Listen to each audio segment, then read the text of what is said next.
What's up, guys? It's JB here. We've got some fantasy football running today. So, our plan today is to work through a league, get ready to join a league by selecting players, doing research, and going through this research while we're making the decisions on who we pick and why we pick them.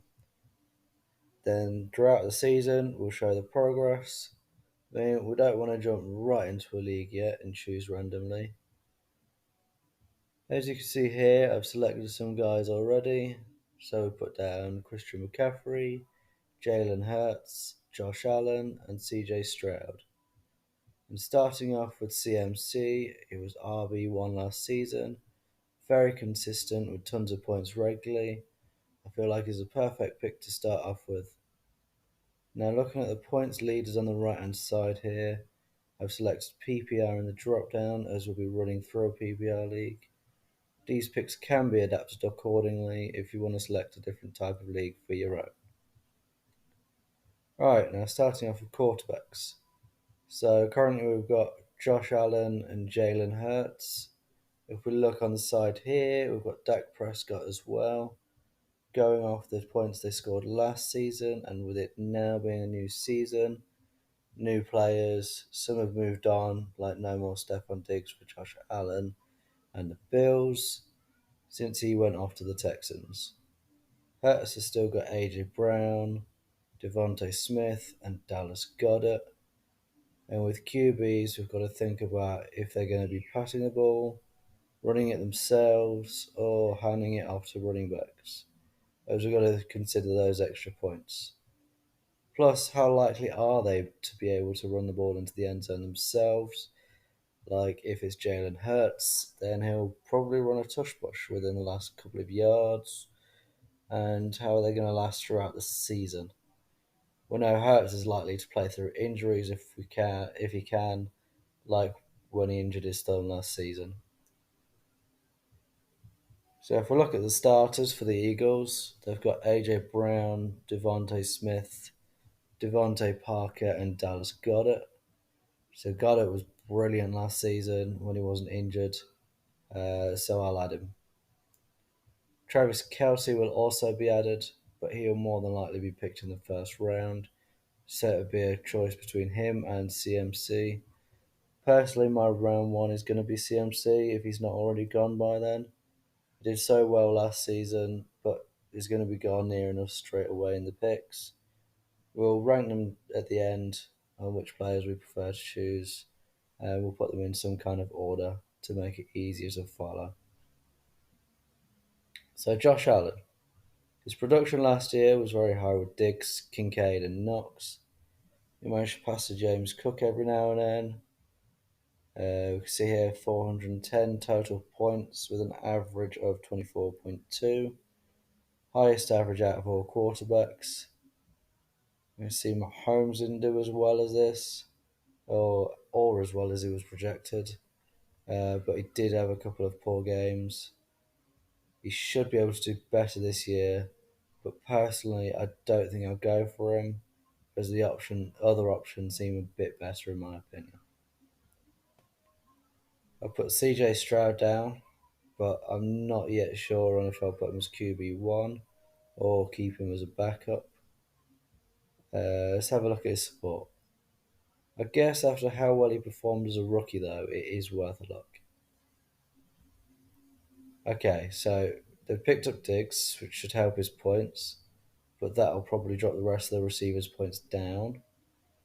Diggs, I feel like his points will also go down a bit because of the attention the others will probably get as well.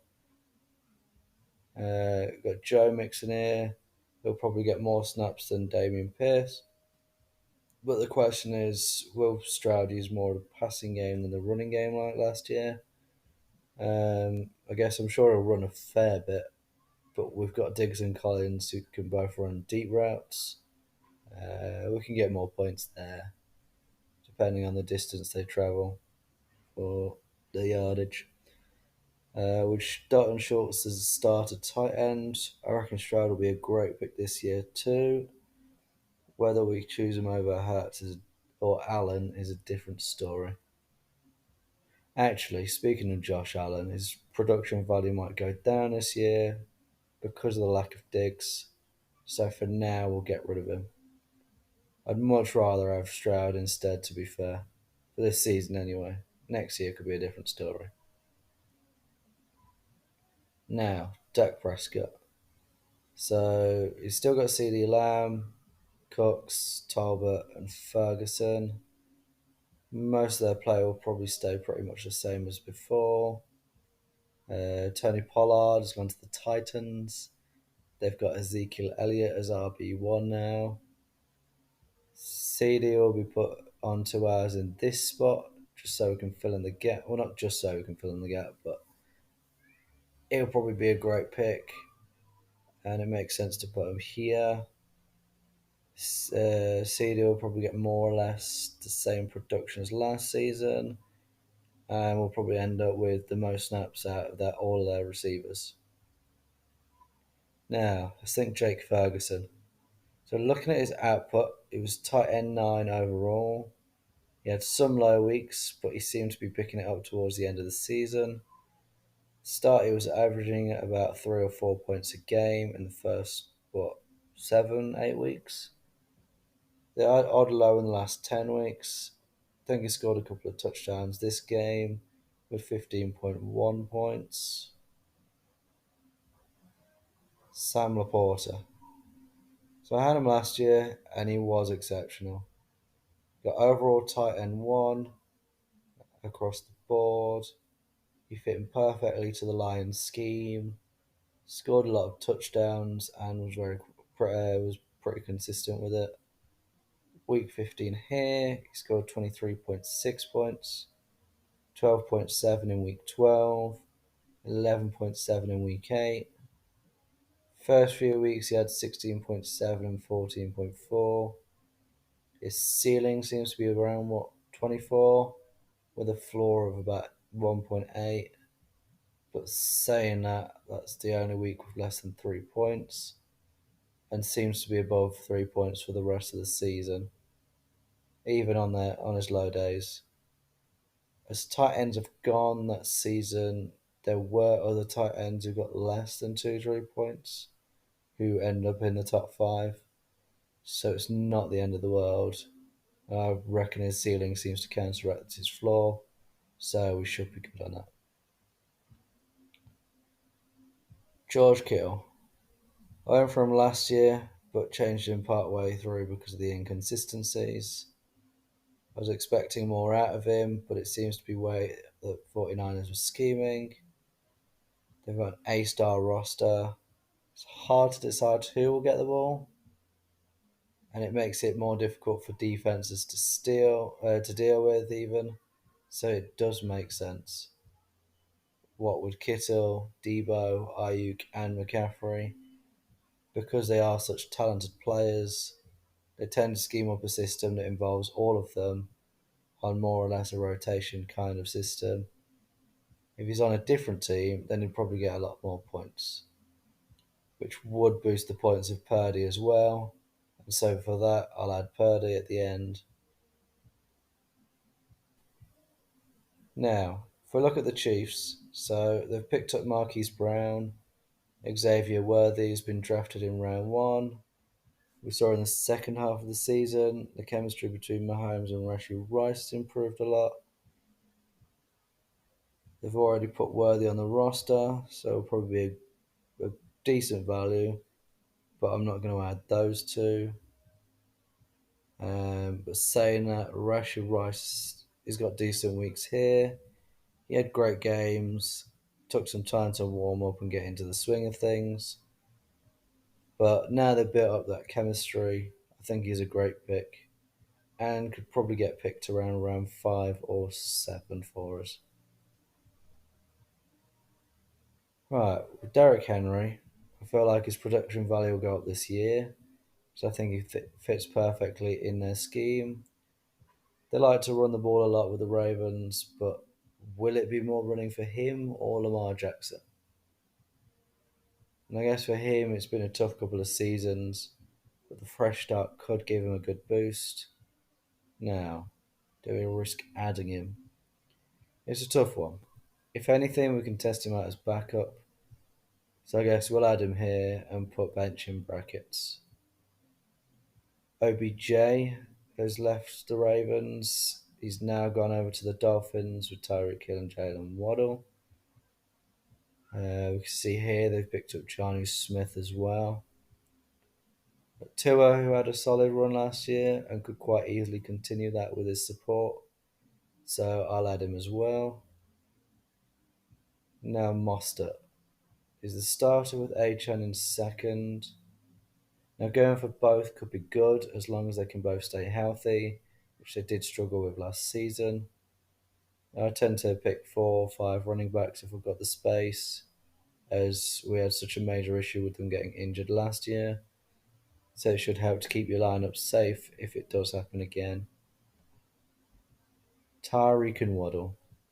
Well, 100% Tyreek Hill is an option, but it'll be a round one pick, which will make it more difficult to choose from later down the line. If we can get more wide receiver ones, then it'll be a bonus. And I had Jalen Waddle last year. He did really well, scored plenty of points, so I'll put him on as well. But saying that, I do feel like the Dolphins scheme could become similar to the 49ers this year with the number of options that they have got up front. Travis Etienne. So 32.4 points here. Seems to be a great pick, and I'll add him for the time being. They've got Christian Kirk, Gabe Davis, and Brian Thomas. So the roster doesn't look like much of an option for receivers this year for production, but as for running backs, they might play it a lot. Though, probably. Bigsby may get given the ball within the last 5 yards or so to score, but Etienne could quite easily have 50, 60 yard runs into the end zone. So he's capable of making huge plays. We'll keep him on. Now, Kyron Williams with the Rams. He was really impressive last season. Missed several games due to his injury and still maintained a solid average. Brees Hall had exceptional games, as we can see here. We can put him on the bench, but I wouldn't set him as RB1 if we got someone like Mostert, Williams, or Etienne. And I guess Brees would be the last option there. Jahmyr Gibbs and David Montgomery. So Gibbs seemed to be given more snaps. They're at least one of the best running back duos of the season. Both scored several touchdowns. Gibbs seemed to be a great pick and would be chosen over Brees if I did have to choose between the two. Looking at Gus Edwards, he's now gone to the Chargers. Alongside him, they've got Josh Palmer, Quentin Johnson, Lad McConkey, and Will Disley. Now, Lad McConkey is going to be my hopeful player of the season. I watched him in the combine and he was outstanding. Showed some great potential. Caught some brilliant passes in practice. Got picked in round one, and I think he would fit in perfectly with the Chargers. I reckon Palmer will get more receptions and yardage, but McConkey has got good speed. He's capable of catching long passes and making great plays, so he is definitely an option. And he's not quite an early pick, as he won't need to be picked so high when it comes down to it, but we'll more than likely test him out, see how he does. Kind of similar to how Nakua was last year, who hit records for most receiving yards and receptions as a rookie, which seemed to be quite interesting to watch. McConkey and Marvin Harrison could have similar production if we're lucky. They are definitely both capable of it. Between McConkey and Marvin Harrison, who end up getting picked fourth overall by the Cardinals, they've seen so much in Harrison that they've already set him as a starter. Kyler Murray and James Conner, who get along really well already. He'll end up with a lot of the snaps. Harrison will need time to adjust, but I reckon Murray will pass to him a lot and give him that chance that we do need. I'll also add Trey McBride, who's also got a great rapport with Kyler, but was injured a fair bit last season, so he did struggle for points. Right, so that's it for now, and I hope you enjoyed. In the next video, we'll continue to look at our final selection of players. Let us know what you think about our options so far by commenting below. Thanks for watching. If you enjoyed this video, don't forget to hit that like, click subscribe, and we'll see you on the other side.